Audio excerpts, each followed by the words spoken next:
início a mais um momento de adoração, que você possa colocar o seu coração na presença de Deus com toda simplicidade e humildade, que Ele espera com muito amor que nós nos acheguemos a Ele,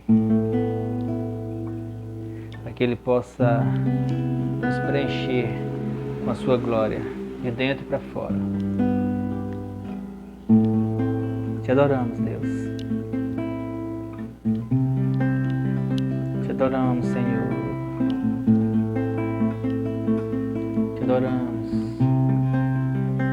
O Senhor que é aquele que fez todas as coisas e faz todas as coisas. Amamos a tua presença. Amamos a tua unção. Amamos sentir o teu amor. Obrigado, Senhor amado. Muito obrigado. O Senhor é aquele que faz todas as coisas. E tudo que nós queremos é estar mais perto de Ti. Te adoro, Deus, te adoro, te adoro, te adoro, te adoro. Te agradecemos, Pai, por todas as oportunidades que nós podemos estar na Tua presença. Tantos foram os momentos de tristeza, Deus, que foram preenchidos pela alegria da Tua presença. Porque mesmo no deserto de tristezas e amarguras, ali a Tua mão nos encontra, e uma vez preenchidos por Tua glória, nós compreendemos o Teu amor. Nós te agradecemos, Pai, que uma vez que nós nos encontramos num deserto, ali vazio de tudo, de qualquer circunstância externa, nós podemos encontrar a Tua presença em nosso coração, em nosso interior. E a Tua presença nos supre de todas as coisas. Calamos diante de Ti, Senhor. Jogamos em Ti toda a nossa ansiedade.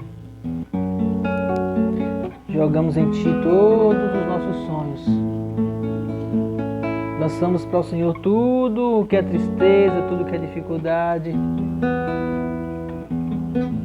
Todas as coisas colocamos diante de Ti, porque o Senhor nos preenche. O Senhor tira de nós a tristeza, a amargura, a dor, e nos preenche com a Tua glória. É isso que nós queremos, dia após dia, ser cheios do Teu amor, porque nós Te adoramos. Te adoramos, Deus. Obrigado, Pai, por Tua fidelidade. Obrigado, Pai, por Teu amor. Obrigado, Pai, por Tua graça e verdade. Obrigado, Senhor, porque independente de qualquer circunstância que nós venhamos a passar, em todas elas nós podemos contar com a Tua presença, nos guiando, nos confortando, nos libertando, nos tirando de um lamaçal de tristeza e nos colocando na Tua presença. Muito obrigado, porque o Senhor cuida de nós, porque o Senhor tem nos dado vida, dia após dia, e mais do que isso, a cada instante, a cada minuto, o Senhor tem colocado em nossos corações a certeza da vida eterna, que nós havemos de gozar contigo por toda a eternidade. Nós Te adoramos. Nós Te adoramos, Deus, nós Te adoramos. Obrigado pelo Teu amor. Obrigado por Tua presença. Obrigado por Tua unção. Obrigado pela redenção. Nós Te adoramos. Amém. Amém. Ah, Jesus, nós Te agradecemos por Tua graça e por Teu cuidado, Senhor. Muito obrigado.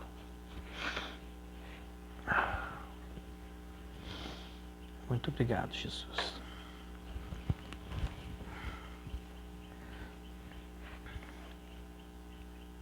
Ele nos deu vida. E talvez você pergunte assim, mas eu já estou vivo. Será? Mas com Ele, com certeza, nós temos vida. Esse entendimento de vida e morte, sempre nós colocamos ele dentro do âmbito material. E nós limitamos o nosso entendimento de vida e morte à morte física. Quando nós conseguimos compreender a vida que Deus nos oferece, quando nós conseguimos compreender aquilo que Ele nos proporciona e nós começamos a acreditar nisso, a viver fundamentados nisso, nós compreendemos por que Ele é Deus de vivos. Mas essa questão, essa falta de entendimento não é nossa. E como na Bíblia nós temos a resposta para várias questões, essa também é uma delas. Para começar a falar sobre Deus de vivos, eu quero que você abra a sua Bíblia em Lucas 20.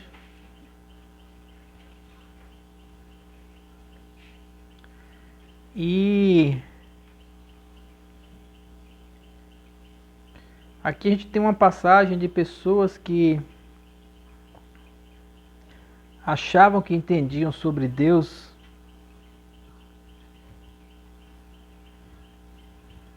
e na verdade não entendiam nada. E foram questionar Jesus. Lucas 20 diz assim, a partir do versículo 27. Os saduceus, eles eram uma religião. Apesar de todos serem judeus e acreditarem na lei de Moisés, só que existiam várias interpretações. Depois de tantos anos, mais de 1000 anos que Moisés tinha escrito do deserto o Levítico, os 5 livros da Bíblia, então várias, assim como hoje, várias ramificações teológicas aconteceram. E nessa época de Jesus, a mais conhecida era a divisão entre os saduceus e os fariseus. E um dos fundamentos que a gente vê na Bíblia, muito claro entre eles, é que os fariseus acreditavam na ressurreição dos mortos e os saduceus não acreditavam. Então os saduceus chegaram aqui para Jesus e vieram trazer para ele uma questão teológica dentro do fundamento deles.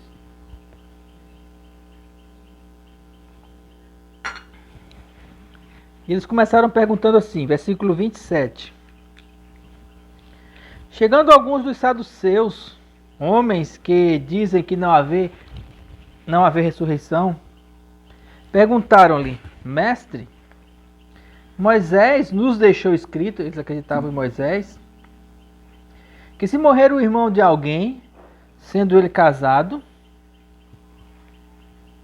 e não deixar filhos, seu irmão deve casar com a viúva e suscitar descendência ao falecido. Ora, numa casa haviam 7 irmãos. O primeiro casou e morreu sem deixar filhos. O segundo e o terceiro também desposaram a mesma viúva. E igualmente os 7 não tiveram filhos e morreram. Por fim morreu também a mulher. Essa mulher, pois, no dia da ressurreição, de qual deles será esposa? Porque os 7 a desposaram.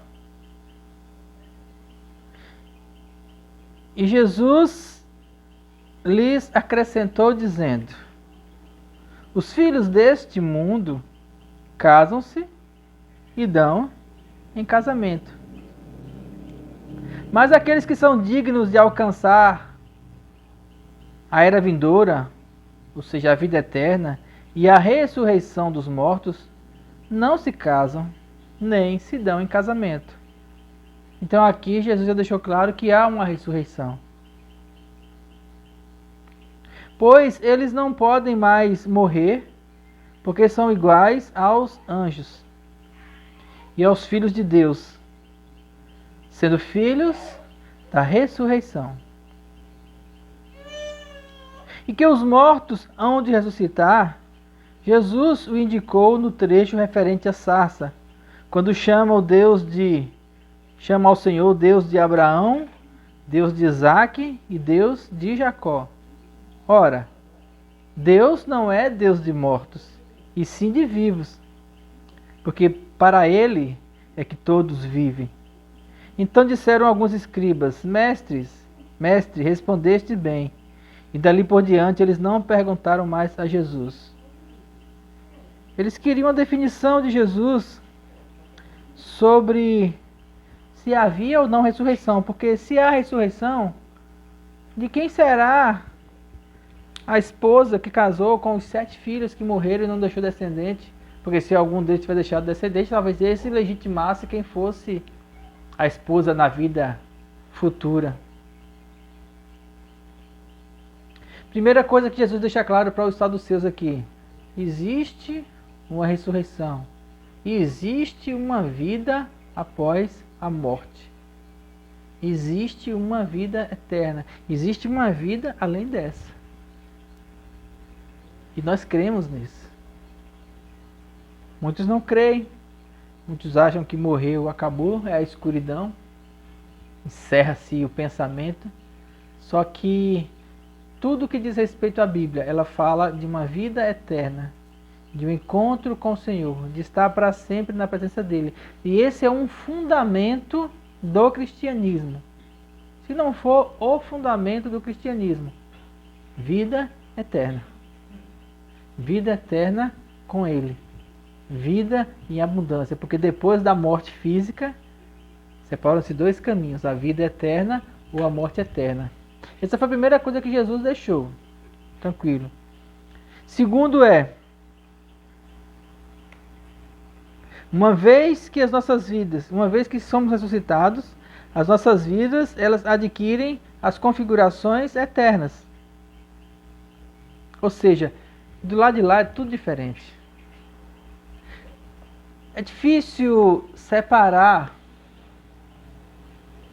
que uma vez que nós morremos, nosso corpo vai ser entregue à terra, vieste ao pó e ao pó voltarás, mas que a nossa alma, nosso entendimento, quem nós somos, segue para a vida eterna. E esse seguir para a vida eterna é fora desse corpo. E uma das coisas que Jesus deixa claro aqui é: aqueles que vão para a vida eterna não têm sexo.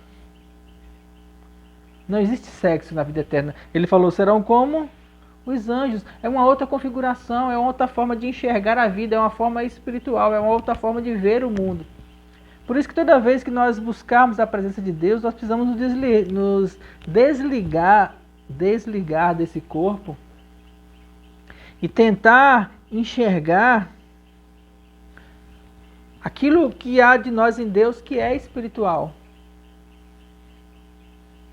Tudo que é espiritual não está relacionado a homem, mulher, ou a reprodução, ou a sexualidade.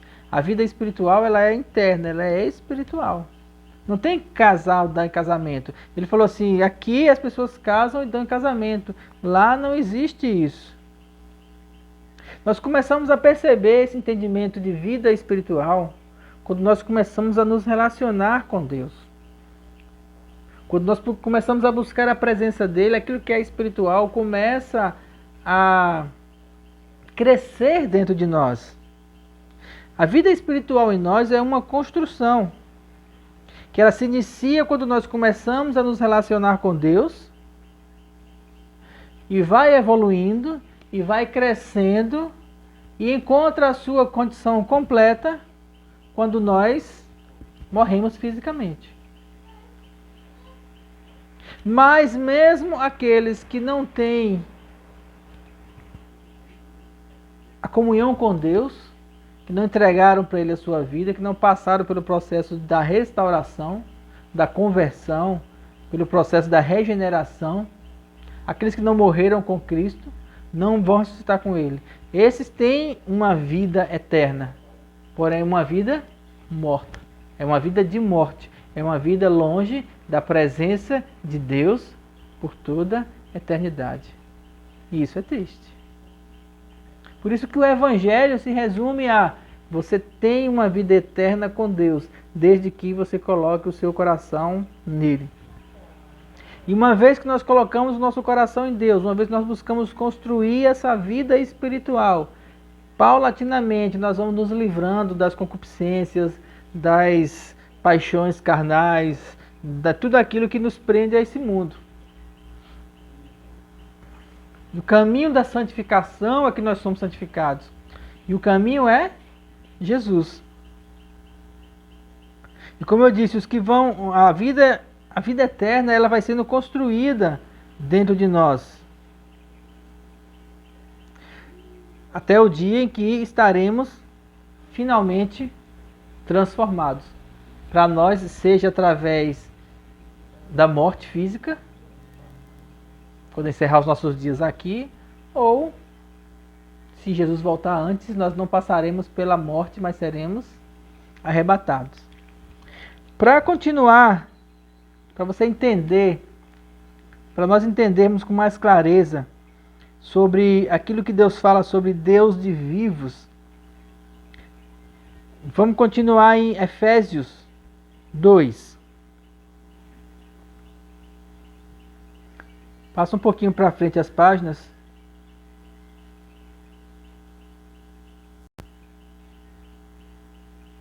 Livro de Efésios, capítulo 2, a partir do versículo 1.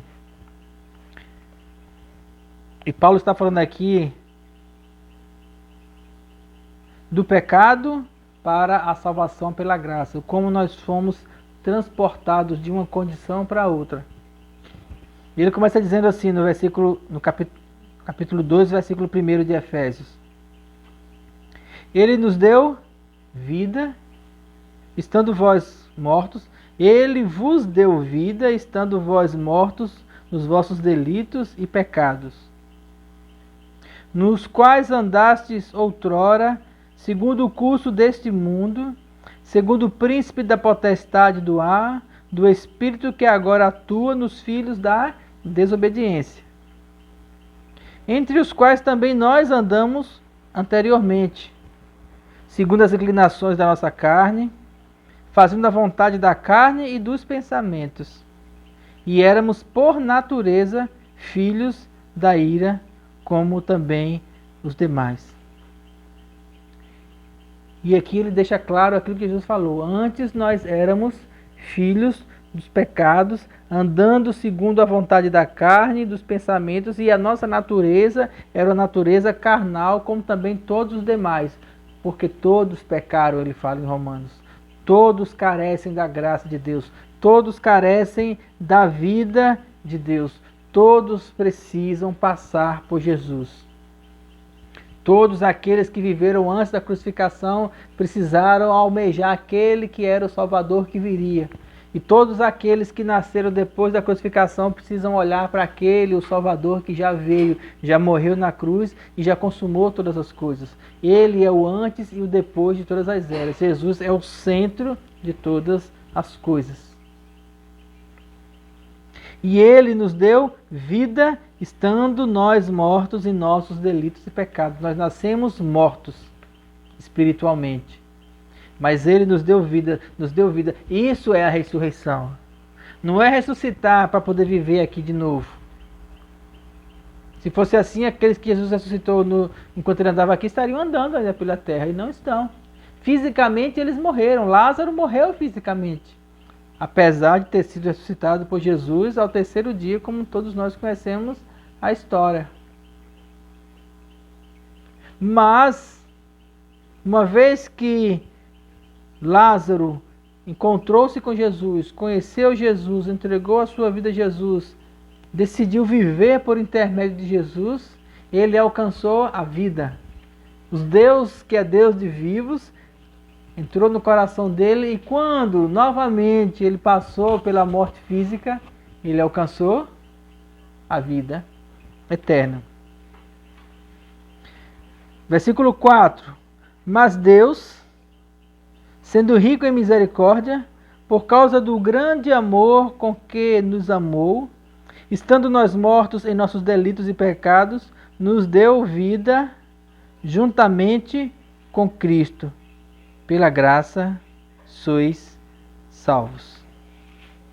De 1 a 3 ele fala, ele nos deu vida. No 4 ele diz, ele nos deu vida por causa de quê? De nós? Por causa do seu amor. O sentido de graça, ele anula uma coisa que é muito comum para nós hoje, nesse mundo contemporâneo, que é o mérito. Você precisa fazer por merecer. O cristianismo está cheio de coisas que as pessoas precisam fazer por merecer. Eu preciso merecer a graça, eu preciso merecer a salvação, eu preciso me esforçar para ser salvo. Esse entendimento de salvação, de ressurreição, ele é errado.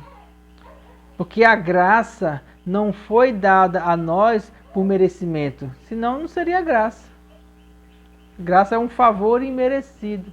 A graça foi dada a nós por conta do amor com que Ele nos amou. Não existe nada que você possa fazer hoje de esforço religioso que possa fazer você merecedor da vida eterna. Porque nós já nascemos no pecado e não existe nenhum esforço humano que vá fazer com que você consiga merecer a santificação, até porque nós já pecamos. Então só aí nós já estamos contaminados com o pecado, condenados à morte. E qualquer esforço que você fizer para tentar justificar, primeiro que ele vai estar sendo contaminado pelo pecado que está em nós, porque o desejo está aqui, ainda que eu não faça, mas o desejo em si já é a contaminação. E segundo, ninguém conseguiu manter-se fiel em todas as coisas até o final. Só Jesus. Por isso a graça veio por intermédio dele. Pela graça sois salvos. A gente precisa entender que a graça é um favor imerecido. Não existe nada que me faça merecer a graça. Consecutivamente, todas as coisas que eu fiz, seja elas piores que sejam, elas são apagadas quando eu entendo que eu não sou merecedor, mas é pelo seu amor. Por causa do seu amor. E nós vamos ler o versículo 4 novamente. Mas Deus, sendo rico em misericórdia, por causa do seu grande amor com que nos amou, estando nós mortos, ele nos deu vida. Quando Jesus falou para aqueles homens, ele é o Deus de Abraão, o Deus de Isaac, o Deus de Jacó. Ele estava dizendo o quê? Com cada um deles eu me relacionei, e eles vieram a mim e eu dei para eles vida. Eu precisei da vida para Abraão, quando Abraão me buscou. Eu precisei da vida para Isaac, quando Isaac me buscou. Eu precisei da vida para Jacó, quando Jacó me buscou. Eu precisei da vida para José, quando José, mesmo no Egito, longe de mim, me buscou. Eu precisei da vida para Moisés, quando Moisés escutou a minha voz no deserto. Eu precisei da vida a cada um. E era aquilo que Jesus estava dizendo para os saduceus. Ele é um Deus de vivos. E é uma vida eterna que Ele dá. Quando você pensar em Deus, não pense dentro da limitação humana, dentro da limitação da carne. Você tem que transcender o seu pensamento para a vida eterna. Você tem que transcender o seu pensamento para uma condição em que você está fora do pecado, da matéria, da corrupção. No espírito não há degeneração, no espírito não há envelhecimento. Tudo que é espiritual é eterno. Quando você adora a Deus, esse é um momento eterno. Quando você louva a Ele, esse é um momento Eterno. Quando você busca em práticas espirituais, essas práticas são eternas. Quando você está na presença de Deus, quando você está falando a palavra dele, tudo que diz respeito a Deus é eterno. Quando a eternidade vem até nós, ela nos restaura. Quando nós somos curados de uma enfermidade, é porque a vida eterna veio até nós e a unção, então, restaurou aquela condição física. Ainda que mesmo curado, posteriormente a pessoa venha a morrer. Mas a vida eterna, aquilo que Deus tem para nós, o Deus de vivos, é muito mais amplo do que ficar simplesmente pensando em coisas naturais. E principalmente, não pensar como os saduceus, que achavam que os valores materiais, eles iriam para a eternidade. É como as pessoas que pensam, eu já vi muito isso, as pessoas pensam assim, mas o céu tem ruas de ouro e de cristal. Nossa, quanta riqueza no céu, com tantas ruas de ouro e de cristal. Ruas de ouro, já pensou? Eu saía cavando, uma vez que eu tenho irmãos, eu ia sair cavando e levando para minha casa. Que valor vai ter o ouro no céu? O ouro, ruas de ouro, quer dizer que você vai pisar, é igual asfalto. É igual chão. Vai ser lindo, tudo amarelo e brilhoso. Deve ser muito bonito, mas não vai ter valor material. Não tem valor material. E aí quando você pensa em ouro, você pensa em acumular riquezas. Só que essas riquezas que o ouro tem valor aqui na terra, elas vão ficar aqui na terra. Nada disso vai para a eternidade. Assim como os saduceus ficaram pensando, e aí, de quem vai ser aquela esposa que casou com os 7 irmãos? Jesus falou de ninguém. Lá eles não serão marido e mulher. Lá não haverá esse entendimento de sexualidade. No céu não existe sexualidade. Os anjos não têm sexualidade. Existem algumas pessoas que tinham as histórias de que os anjos vieram e viraram homens e viraram mulheres e não sei o quê. Esse é um pensamento humano, natural. Nós vivemos assim, pensamos assim, agimos assim. Só que quando nós transportamos o nosso pensamento para o Deus de vivos, para a vida eterna, as coisas materiais, seja ela a sexualidade, seja ela o valor monetário, a riqueza, e vários outros pensamentos naturais, terrenos, no campo terreno eles têm que ficar. A gente precisa aprender a limpar a nossa mente quando nos relacionar com Deus, um Deus que é espiritual, que é eterno, é uma outra condição. E quando nós começamos a buscar Deus na condição que Ele é, na condição eterna, a eternidade dele vem até nós. E esses valores, principalmente o pecado, ele começa a diminuir em nós. Por quê? Porque nós começamos a perceber que essas coisas, essas concupiscências, esses desejos da carne, na carne, elas ficam. Deus, vou repetir versículo 4 de Efésios 2. Mas Deus, sendo rico em misericórdia, por causa do seu amor, com que Ele nos amou, estando nós mortos nos nossos delitos, Ele nos deu vida juntamente com Cristo, porque como eu falei, foi Cristo que proporcionou essas coisas para nós. Ele é a porta, Ele é o caminho, Ele é o alfa, Ele é o ômega, Ele é todas as coisas. Pela graça sois salvos. Continuando, versículo 6.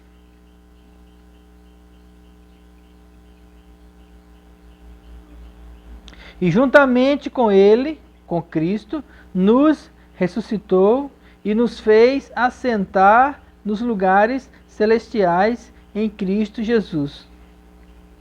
E aqui ele fala da ressurreição, do Deus de vivos, juntamente com Cristo, assim como Cristo ressuscitou dentre os mortos. Quando nós passamos por Jesus, por isso que batismo significa morrer para o mundo e nascer para Deus. Por isso tem que ser um mergulho. Humanos, sepultados, pois, com Ele no batismo, ressurgimos com Ele em glória. O batismo significa que você, uma vez mergulhado, com fé, você morreu para o mundo e você ressuscitou para Deus. E ele fala aqui, e com Ele, juntamente, nos ressuscitou e nos fez assentar nos lugares celestiais em Cristo Jesus. Ou seja, uma vez que nós ressuscitamos com Jesus, nós temos um assento, nós temos uma posição, nós temos um lugar celestial através de Jesus, ou com Jesus, por intermédio de Jesus e com Ele. Ou seja, Ele nos transporta, Ele nos coloca, Ele abre a porta para nós andarmos em lugares celestiais. Para quê? Para mostrar nos séculos vindouros a suprema riqueza da sua graça em bondade para conosco em Cristo Jesus. E quando ele fala séculos vindouros, ele está falando aqui posteriormente, esses dos 20 séculos, 21 que nós já estamos nele. Tem sido mostrada a suprema riqueza da graça e bondade para conosco através de Cristo Jesus. Versículo 8. Porque pela graça sois salvos mediante a fé, e isso não vem de vós. É dom de Deus. E eu volto a repetir a respeito da graça. Não vem de nós, não existe merecimento, não existe meritocracia para a salvação. Existe sim um mérito para crescer em fé, para o crescimento da vida espiritual aqui. Quanto mais você faz exercícios espirituais, quanto mais você busca práticas espirituais, mais você vai andar de uma maneira mais espiritual. E essa maneira espiritual significa viver no sobrenatural, crescer em Deus. Se você ora muito, você vive em mais comunhão com Deus, você vai adquirir uma fé que você vai conseguir ter mais coisas aqui na terra do que uma pessoa que ora menos. Isso em relação aqui na terra. A meritocracia é um conceito terreno. Uma vez que você está aqui na terra, que você se esforça, você consegue trazer mais do reino de Deus para cá. Mas a salvação, ela não é por mérito. A salvação, não existe meritocracia na salvação. Ela é por fé. Uma vez que você acredita e que você é salvo, uma vez salvo, sempre salvo. Somos ressuscitados, somos salvos, já temos a vida eterna. Deus de vivos já é o nosso Deus. Assim como ele foi o Deus de Abraão, Deus de Isaac, Deus de Jacó. É isso que Jesus estava tentando explicar para aqueles saduceus. Deus é Deus de vivos. Quais são os vivos? Aqueles que vivem por intermédio dele. Ele nos deu vida, como ele começou a dizer aqui em Romanos. Ele morreu naquela cruz para que nós tivéssemos vida. Ele é Deus dos vivos. Aqueles que estão em Deus estão vivos. Vivos no sentido espiritual. Vivos para a vida eterna. E nós vamos crescendo nessa vida eterna, nessa vida espiritual, até o dia em que nós morrermos e estarmos com Ele completamente. Isso nos foi dado por conta de quê? Por conta da graça. Porque pela graça sois salvos mediante a fé. Isso não vem de vós, é dom de Deus. E aí, para justificar a meritocracia, ou a não meritocracia, não é de obras, para que ninguém se glorie. Versículo 9. Se você se esforçar para ser salvo, você vai chegar diante de Deus e vai dizer assim: eu estou aqui porque eu mereci, eu me esforcei muito, eu orei muito para isso. E Jesus vai ficar nulo na questão. Mas se você entende que você não tem como fazer nenhum esforço, nenhum tipo de obra que você fizer vai justificar a salvação. Quando você chegar diante de Deus para ser julgado, você vai olhar para Jesus, você vai dizer: eu não mereço estar aqui, mas eu estou aqui por causa do Senhor. Não é por obras para que ninguém se glorie, porque a glória é dele. Porque ele conseguiu vencer, ele conseguiu passar por aquela cruz.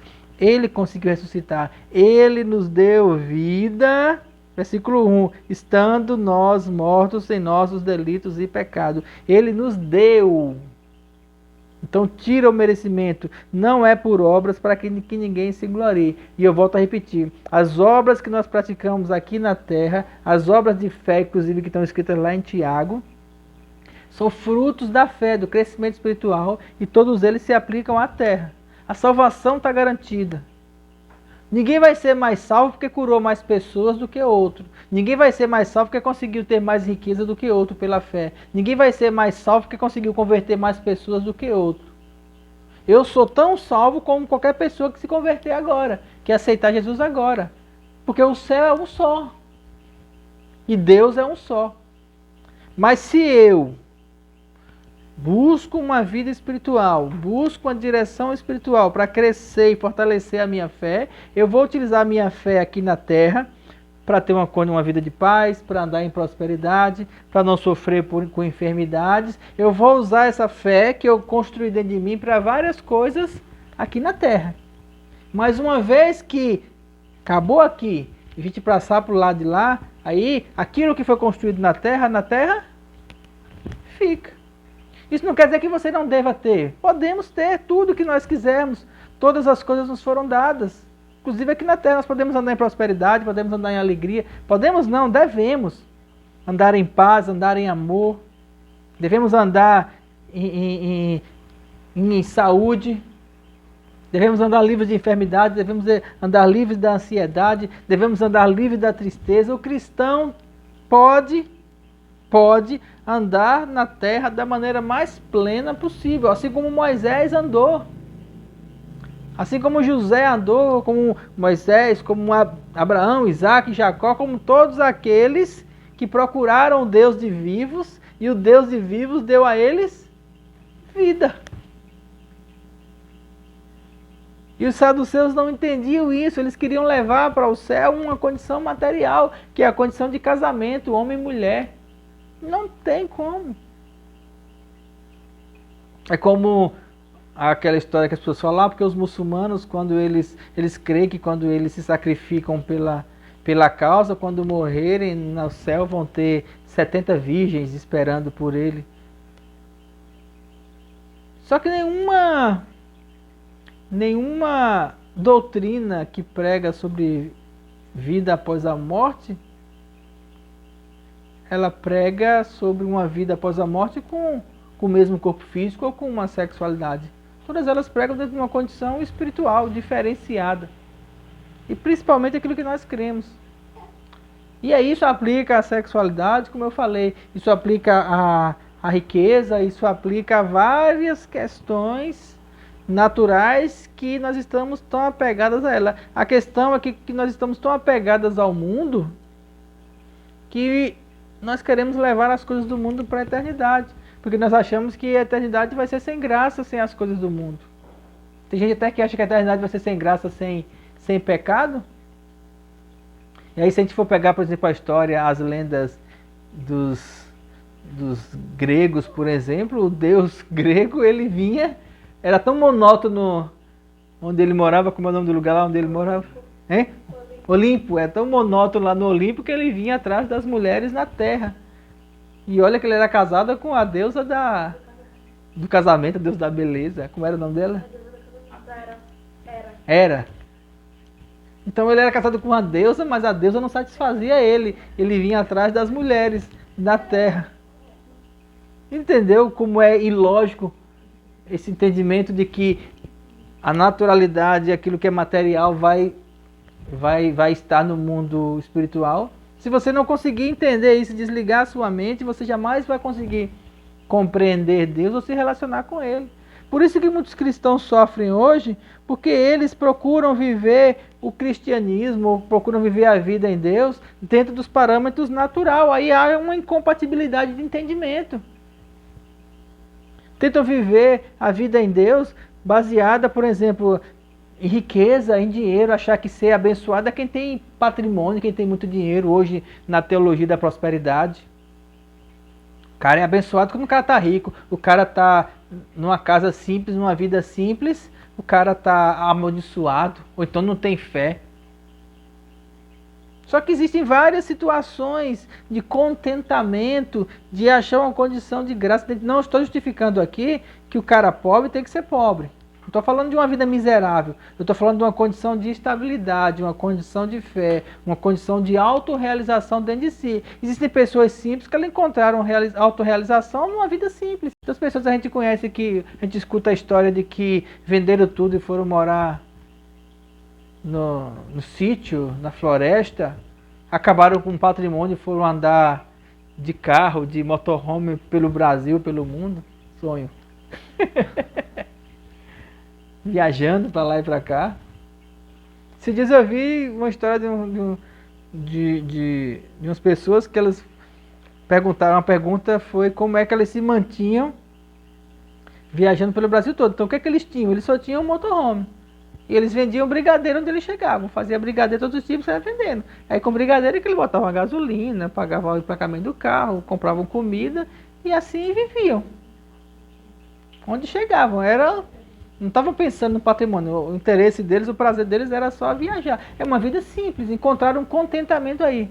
Ah, esse cara ele não tem nada porque ele é pobre, porque ele é amaldiçoado. Isso, ele encontrou uma condição.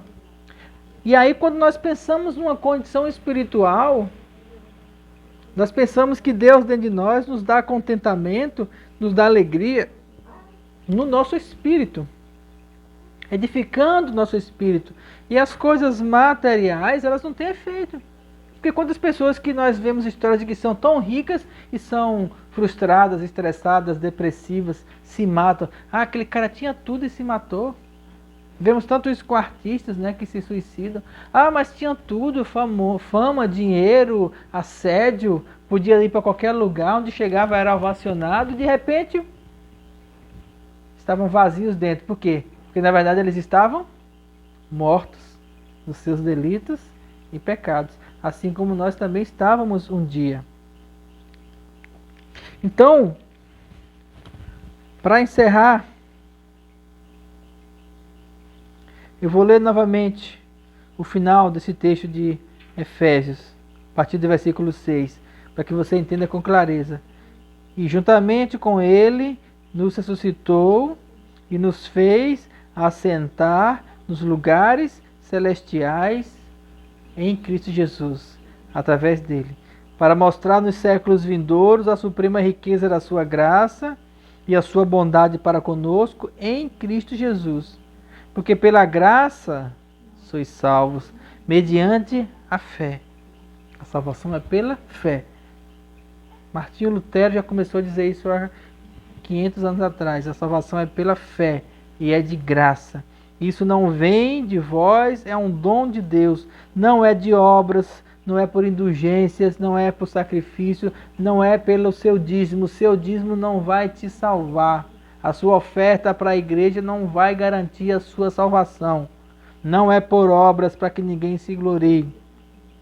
Porque nós somos feitos dele, criados em Cristo Jesus para as boas obras, nas quais a Deus de antemão preparou para que nós andássemos nela.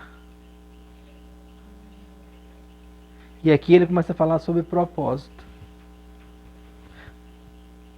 Porque já antes, Deus preparou para você uma condição em que a vida espiritual ela pode ser manifesta dentro de você. Independente de quem você seja, independente da sua história, independente de falhas, pecados, uma vez que você inclinar o seu pensamento, inclinar o seu coração, inclinar a sua vontade para a presença dele, ele te dá vida. Ele preenche o teu coração. Ele preenche quem você é. Não precisa pensar de forma religiosa, não precisa pensar de forma doutrinária. Deus quer que você encontre o coração dele através do teu coração. Encontre a vida eterna através dele, através do Espírito Santo que está em nós.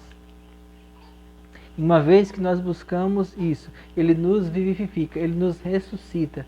Entenda, mais uma vez eu vou repetir, a ressurreição não é algo que é para depois que nós morrermos. Ele nos deu vida. Agora, já, nesse momento, eu tenho vida. Eu tenho a vida eterna. Eu já sou ressuscitado com Cristo. É diferente pensar que eu ainda vou ser e posso merecer. Agora eu já tenho essa vida, por quê? Porque eu quis, porque eu pedi a Ele, porque eu me submeti, porque eu me humilhei diante dEle, porque eu reconheci que Jesus é Senhor e Salvador, eu aceitei aquele sacrifício que Ele fez na cruz e me ofereceu, eu aceitei o sacrifício dEle, e uma vez que eu aceitei, eu morri com Ele, e depois que eu morri com Ele, eu fui ressuscitado com Ele, e agora que eu sou ressuscitado com Ele, eu tenho vida. E se eu tenho vida, Deus é o meu Deus, porque Ele é Deus de vivos. E isso é no Espírito. Vou vivendo, vou comendo, vou tomando banho, vou viajando, vou envelhecendo. Sim. Mas a minha salvação, aquilo que eu sou na eternidade, aquilo que eu sou no Espírito já está construído dentro de mim. E uma vez que eu tenho essa confiança, uma vez que eu tenho esse entendimento, uma vez que eu consigo imaginar, que eu consigo crer, que eu consigo me enxergar como um ser espiritual, eu consigo caminhar nessa terra tranquilo, descansado, sabendo que o meu Redentor vive e por fim se levantará, sabendo que eu já tenho a vida eterna, que qualquer coisa que me acontecer nesse plano está dentro do propósito dele. E que Ele me chamou para poder manifestar a glória dEle aqui, para que outras pessoas entendam que Ele quer nos tornar cada vez mais e mais e mais seres espirituais, cada vez mais nos encher com a sua vida, com a sua abundância, com a sua glória. E não depende mais dEle. De Deus está tudo pronto. Deus já fez o que tinha que fazer. Na eternidade Ele já aprontou tudo através de Jesus. O sacrifício já foi feito. Agora não depende mais de Deus, depende de mim, depende de você. Buscar a Ele, para que nós tenhamos cada vez mais vida. Por isso que Ele falou, eu vim para que tenham vida e a tenham em abundância. Essa abundância não diz respeito só aqui, diz respeito aqui e à eternidade. Deus de vivos, esse é o nosso Deus, esse é o nosso Pai. O Deus de Abraão, o Deus de Isaac, o Deus de Jacó. O meu Deus e o seu Deus, se você quiser. Simples assim. Amém? Vamos orar? Coloque o seu coração em Deus. Pai, nós te agradecemos por tua palavra. E eu oro agora por essa pessoa que tem colocado o coração na tua presença. E que ela não sente ainda a vida eterna que o Senhor tem preparado para ela. Que o Senhor preencha esse coração agora com a tua graça. Que o Senhor preencha esse coração agora com a tua vida. Que o Espírito Santo entre nesse coração, preencha com unção, com poder, com amor. Porque foi por causa do teu grande amor que o Senhor mandou Jesus para que ele morresse naquela cruz, para que através da tua morte, eu, você e todos aqueles que buscarem tenham vida, tenham em abundância. Então eu declaro sobre essa pessoa que está escutando essa oração, para que ela seja cheia do Espírito Santo, para que ela tenha vida, para que ela seja transformada pelo teu amor, para que ela ande em santidade dia após dia, e que ela entenda que a vida eterna já é dela, e que ela possa tomar posse dessa vida eterna a partir de agora. Em nome de Jesus. Em nome de Jesus. Amém. Amém? Muito obrigado por você estar conosco em mais essa reunião e até o nosso próximo encontro. Em nome de Jesus.